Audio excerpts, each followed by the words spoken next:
श्रीराम समर्थ. सद्गुरू श्री ब्रह्मचैतन्य गोंदवलेकर महाराज यांचे प्रवचन 12 जानेवारी. नाम व भगवंत. राम राम म्हणून राम कसा भेटेल या विचारण्यात काहीच अर्थ नाही. उलट असे म्हणता येईल की राम राम म्हटल्याशिवाय राम भेटणेच शक्य नाही. व्यवहारातही आपला हाच अनुभव आहे. समजा आपल्याला एका गावाला जायचे आहे म्हणून आपण स्टेशनवर गेलो आणि जिथे जायचे आहे त्याचे सर्व वर्णन केले, पण नाव सांगता आले नाही तर आपल्याला तिकीट मिळेल का? उलट त्या गावातली काही माहिती नाही पण नाव ठाऊक आहे तर आपल्याला तिकीट मिळून तिथे जाता येईल. म्हणजे ठिकाण माहितीचे आहे पण नाव तेवढेच न आठवले तर काहीही उपयोग होत नाही. यावरून एक गोष्ट स्पष्ट होते की बाकी सर्व केले पण नाम नाही घेतले तर काही उपयोग होत नाही. म्हणून नाम घेणेच जरूर आहे.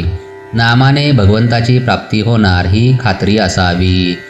भगवंताच्या नामाची गरज 2 तऱ्हेने आहे.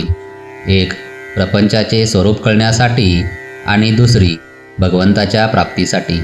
खायला प्यायला पोटभर, बायको मुले, घरदार वगैरे सर्व गोष्टी असल्या तरीसुद्धा आपल्याला काळजी आणि तळमळ का असते हे आपल्याला कळत नाही.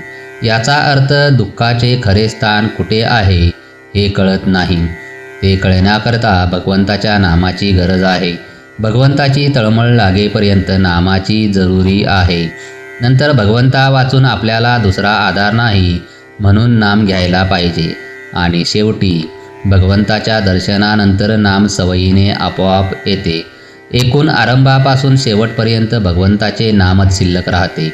जो नामस्मरण करील आणि त्याचे अनुसंधान ठेवील त्याला भगवंताची जिज्ञासा आपोआप उत्पन्न होईल. नामाकरिता नाम घ्या की त्यात राम आहे हे कळेल. नाम घेताना जे घडेल ते चांगले आणि आपल्या कल्याणाचे आहे असा भरवसा ठेवा. भगवंताचे नाम हीच सच्चिदानंद स्वरूप सद्वस्तू होय. भगवंताच्या नामात जो स्वतःला विसरला तो खरा जीवनमुक्त होय. जे काय साधायचे ते हेच. बाकीच्या गोष्टी स्वप्नासारख्या समजाव्यात. त्या प्रचितीस येतात पण नसतात. देहाशी असलेले आपले तादात्म्य हे एक प्रकारच्या सवयीने आणि अभ्यासानेच झालेले आहे. याच्या उलट अभ्यास करून भगवंताचे चिंतन केले तर जसे आज देहाशी तादात्म्य आहे त्याचप्रमाणे भगवंताशी आपले तादात्म्य होईल. जय जय रघुवीर समर्थ. आजचे बोधवाक्य.